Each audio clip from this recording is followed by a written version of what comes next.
Welcome to this flashback series featuring some of my favorite episodes from the archives discussing key ideas and teachings that take us to the heart of who we are, reveal what makes us tick, and lead us to greater freedom and well-being. Hello, my friend. You're listening to the Sort Yourself Out podcast. This week, we're discussing how to protect ourselves from negative people and influences. I'm your host, Janine Hunt, natural health therapist for over 30 years, hypnotherapist, lifelong learner, and student of the Ageless Wisdom. Here on the Sort Yourself Out podcast and in my Better Than Happy Zone membership, I teach powerful top-down techniques and practices so that you can master your mind and emotions, free yourself of what's holding you back, expand your consciousness, and nourish your soul. So let's get started. Well, hello there, and thank you so much for joining me today. Now, I bet you know this scenario. You bump into someone and make the mistake of asking, "How are you?" And by the time that person is finished with their sorry, sad story of negativity and victimhood, you feel as if the life force has been drained from you. You've picked up their low vibration, and if you're not careful, you'll carry it around with you, possibly even thinking that it's your own problem. Ooh, I know this. I used to work at an organic shop in my capacity as a naturopath, advising customers on natural health, and I quickly learned that I needed to protect myself energetically if I was going to get through the day alive.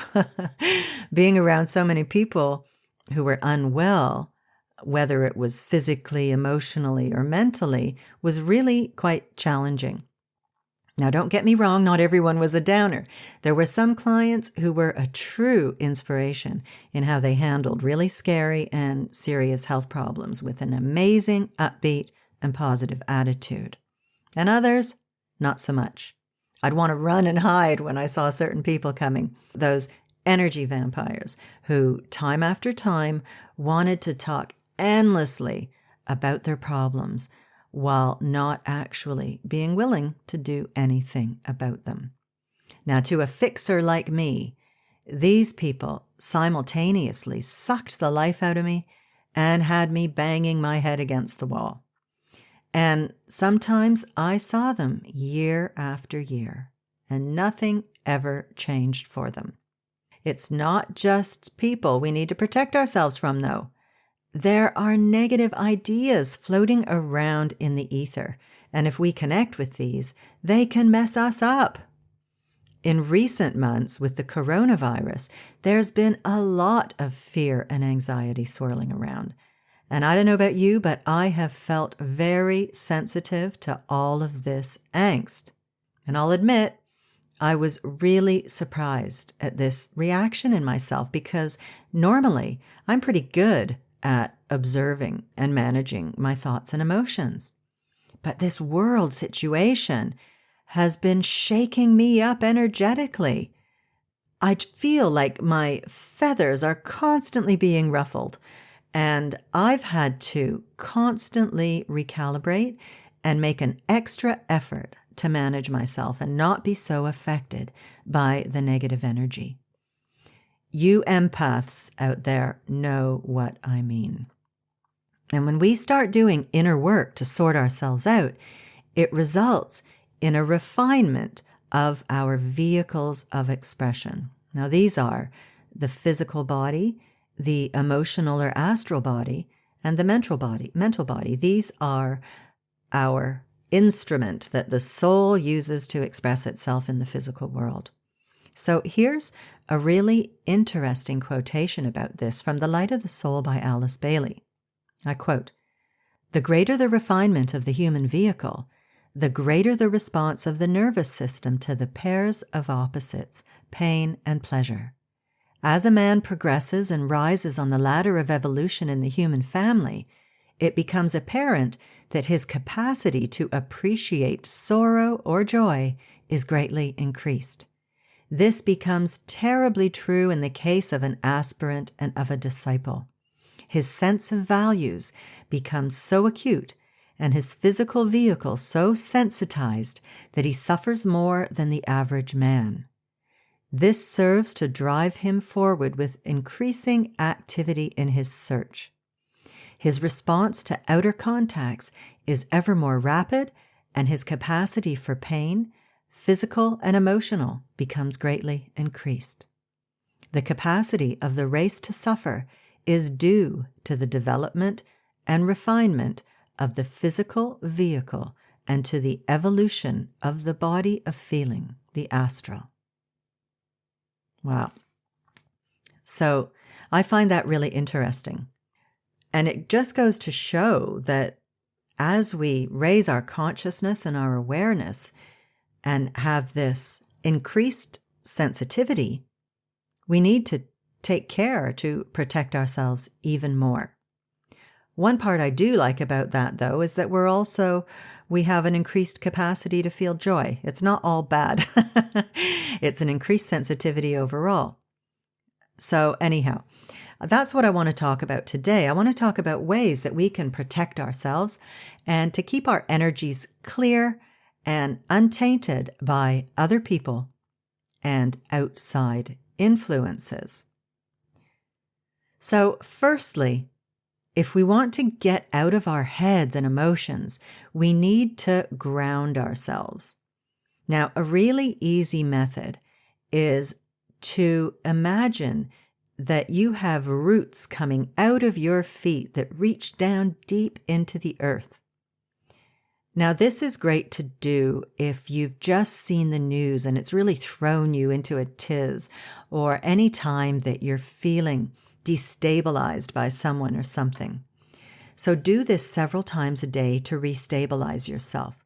You can imagine that you're a tree with your roots penetrating deep into the earth and spreading far and really anchored down deep into the earth. And you can see your branches reaching up into the sky. And so you're suspended there. Okay, you're anchored between above and below, right? I like that symbology. This next one will help you to shield yourself from negative influences in advance. This is the kind of thing that I would do to protect myself when I was going to work and knew that I was going to be coming into contact with all sorts of energies and ideas from different people. So for this one, you create a protective bubble or egg around yourself. You imagine and sense yourself to be inside a bubble and that no unpleasant vibrations can penetrate it. So you get comfortable and relaxed and definitely ground yourself first and then guide your breath into a nice, comfortable, relaxed rhythm. And then you use your imagination to sense that you are surrounded by a transparent, protective bubble or egg which protects you from negative vibrations. So just spend a while sensing this bubble all around you. It's over your head, under your feet. It's completely protecting your back, your sides, your front. It's completely surrounding you. And sense that your own vibrations can exit through the membrane of this bubble. And sense that the bubble does not prevent good energies from coming into you, but it does prevent external energies that are unpleasant from penetrating. So you can be very relaxed and comfortable in your bubble with a clear sense that the good from you can flow out, the good from outside of your bubble can flow in, but that it is blocking unpleasant external energies from coming in and affecting you. You can also fill your bubble with color. Colors have vibrations of their own, so you can experiment with what works for you, what you need. Have a look into the symbology of colors and see what you want to fill your bubble up with. Maybe you want to fill it up with a rainbow and have a bit of everything. You can also play with the size of your bubble. You might have it extending a few feet from your body, or you might have it really tight like a second skin. Play around with it, decide what works for you, and use that to protect yourself in advance. Now, both of these exercises are based on the idea that energy follows thought. When you think of something, when you give something your attention, then energy flows in the direction of your focus.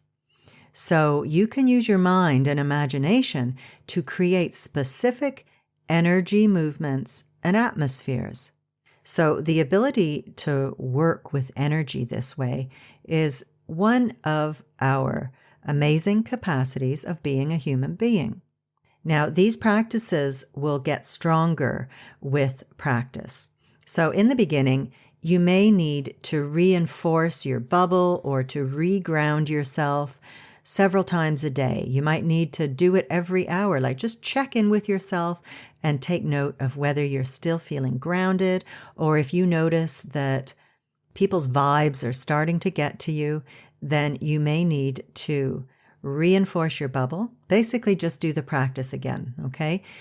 And the more you do these practices, the more you will get better at imagining them and strengthening them. Now, if you've listened to my other podcasts, you won't be surprised with what I'm going to come up with next, okay? Here it is. Once again, I am recommending Donna Eden's daily energy routine. Now, this is a series of exercises. It only takes about 5 or 6 minutes. Look it up on YouTube. There are a couple of them out there. Either one will do. Basically, you perform a series of movements where you might be tapping on energy points in your body, or you are doing certain movements that are allowing your energies to circulate and cross over. And this is a fantastic way to keep your energies healthy.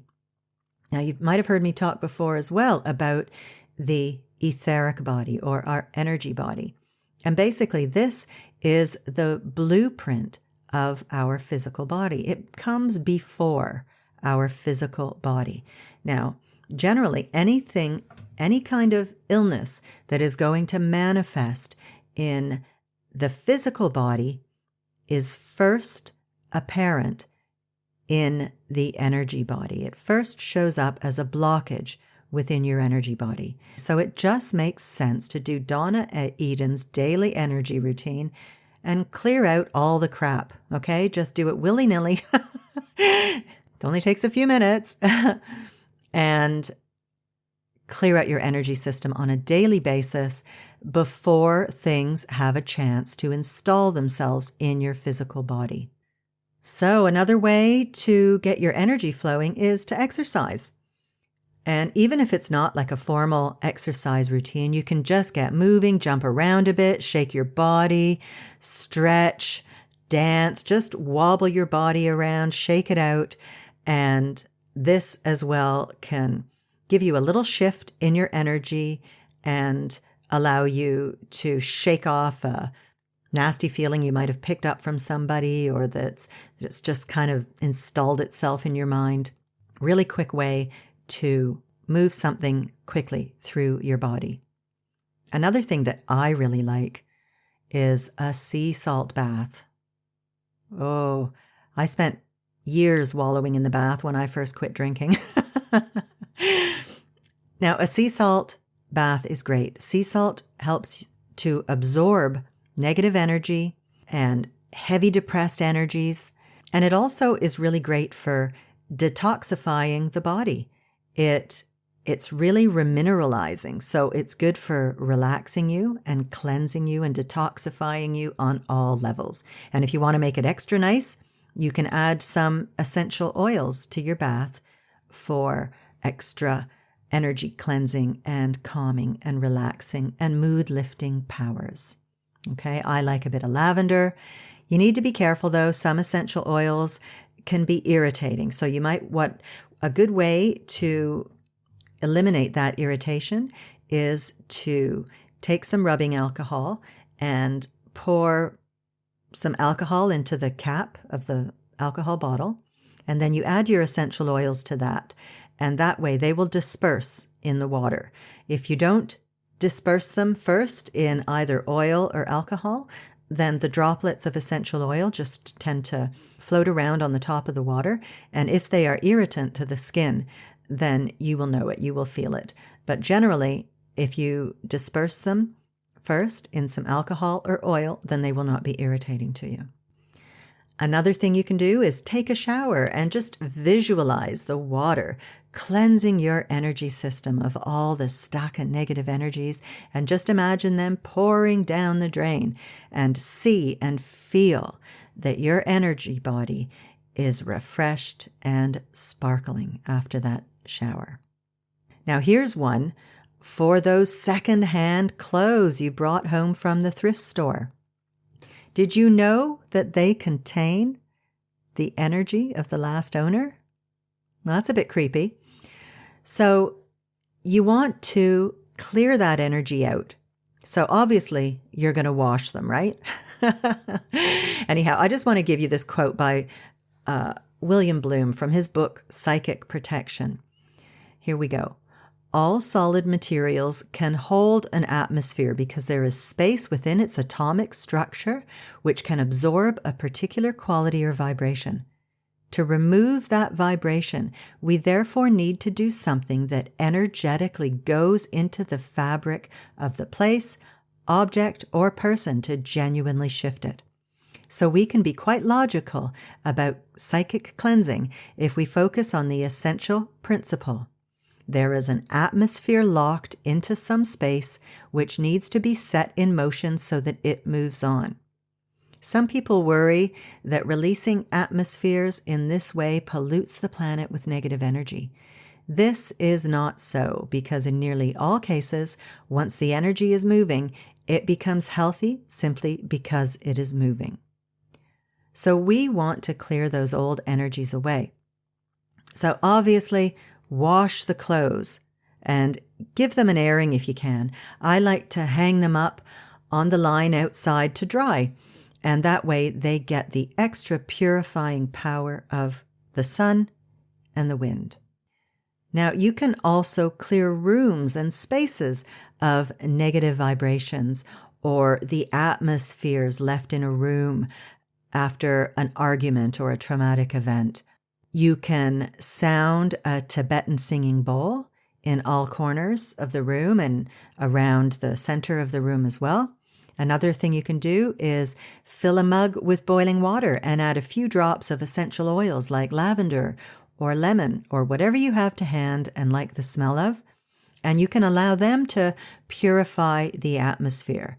And just like you can shake your body to shift an emotion or an energy that's bugging you, you can go around a room and clap your hands a few times in the corners and all around the room just to stir up the energy. This next one is really important for clearing your energy. Make sure that you do not have people in your energy field all of the time. Have a little space. It's normal and healthy to have your own personal space. And a neat thing happens that when you're not always surrounded by other people, you can feel your own energies. You learn to know what's going on within yourself without outside interference and regain some personal equilibrium. But if you're always surrounded by people, be sure to take regular breaks to just be on your own and away from other people's energy fields. There's another approach for dealing with negative atmospheres in particular places where the earth herself can help us, where we let the earth absorb the negativity. So as we said earlier, many people feel ambivalent about this, like we are polluting the earth by asking her to take on our negativity. So here's another quote from William Bloom to explain how this works. We often forget what a thin film of life we are upon the surface of the earth. And we also forget what a huge and magnificent creature of energy she is. The movements of the great ocean tides, the changes in temperature from dawn to dusk to dawn, and the changes in atmosphere through the sequence of the 4 seasons. All of these hint at her energy. She is also a great magnet, the power of which holds us all to the ground, and her atmosphere, surface, and depths are filled with energy, magnetism, and electricity. She can therefore absorb negativity deep into her body and circulate and vibrate it into a healthy form. The basic strategy here is to imagine and sense that in the center of the space to be cleansed is a spinning plug hole down which the negative energy is sucked away. You then get a sense of the energy actually draining away down it. And as a matter of goodwill and as a way of coming into relationship with the earth, I always first ask her permission to work in this way. And I always thank her afterwards. Now, isn't that nice? I think that that's a really good practice that you can use to clear energies in specific places. Now, as I said earlier, there are huge clouds of psychic emotion and thought swirling around in the atmosphere, and this is known in the ageless wisdom as the astral plane. Now, William Bloom says that the psychic aura of the planet is a direct reflection of how humanity as a whole has felt and thought over hundreds of thousands of years, and this is both an amusing and distressing idea. Our personal auras are in continual contact with this psychic kaleidoscope, and we are continuously affected by it. So this means that when you are dealing with your own patterns and energies, you are also dealing with all the other resonant energies floating around. When you are working on your own stuff, you are also always working on the collective energy of humanity. You are also, of course, profoundly influenced by it. So let's take an example of a very personal paradox. Even if you feel isolated and separate, you are nevertheless energetically connected with all the other lonely people and with the great lonely and rejected energy field created by lonely and rejected people over thousands of years. In exactly the same way, when you feel elated and amused, you are connected with others in the same state and with the great energy field of elation and amusement created by others over millennia. This often means that when you are feeling powerful emotions or thoughts, you are not feeling stuff that is simply your own. You are feeling your own stuff, but you are also feeling the stuff of the collective. So this is why it's so important to develop the capacity to observe your thoughts and emotions. This will give you a much better chance to recognize your own patterns and whether you have tuned in to a thought form picked up from the astral plane. And threats to our balance and well-being and happiness come to us from the inside as well. So we need to be aware of when we're coming under attack, so to speak, of our inner critic, or are feeling victimized or jealous or worthless. We need to be working all of the time on our inner attitudes and sorting ourselves out as part of our daily ongoing work in order to be consistently clearing out wrong perceptions about life and about who we are. So when we do this, we can radiate an ever higher vibration into our sphere of influence. We raise the overall vibration of humanity and the whole dang world when we sort ourselves out and achieve a greater sense of well-being. When we are balanced and grounded and content, we share those uplifting vibes with others. We become agents of healing in the world.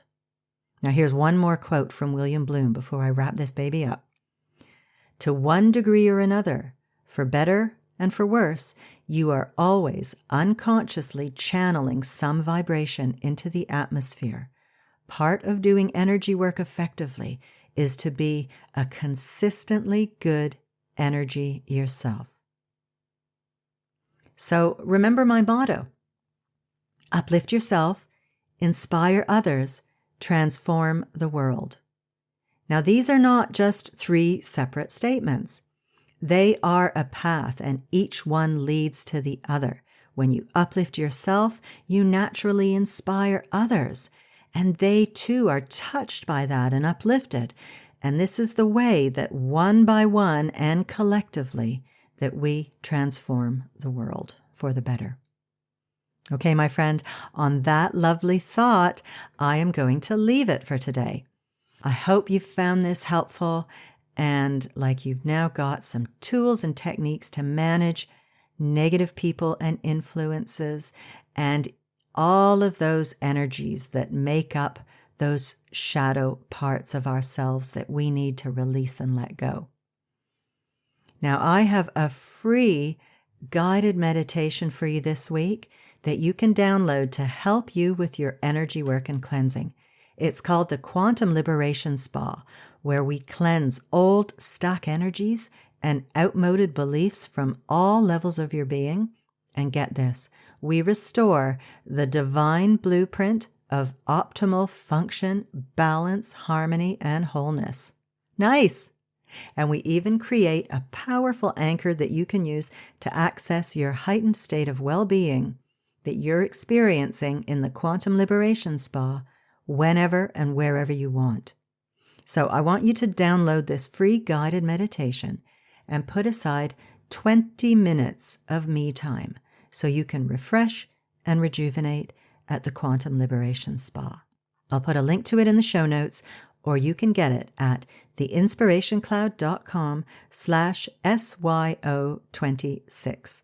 And those are the numbers 2626. Okay, my friend, that's all for today. Thank you so much for spending your time with me. I really appreciate it. So, take care of yourself. Keep yourself clean from all of those negative influences. And I'll see you next week. Bye-bye. Thanks so much for listening and for sharing this podcast and for subscribing and leaving me a lovely 5-star review on iTunes. Those things really help to get the podcast out there so that it can serve more people. If you have any questions or would like me to address a certain topic, I'd love to hear from you.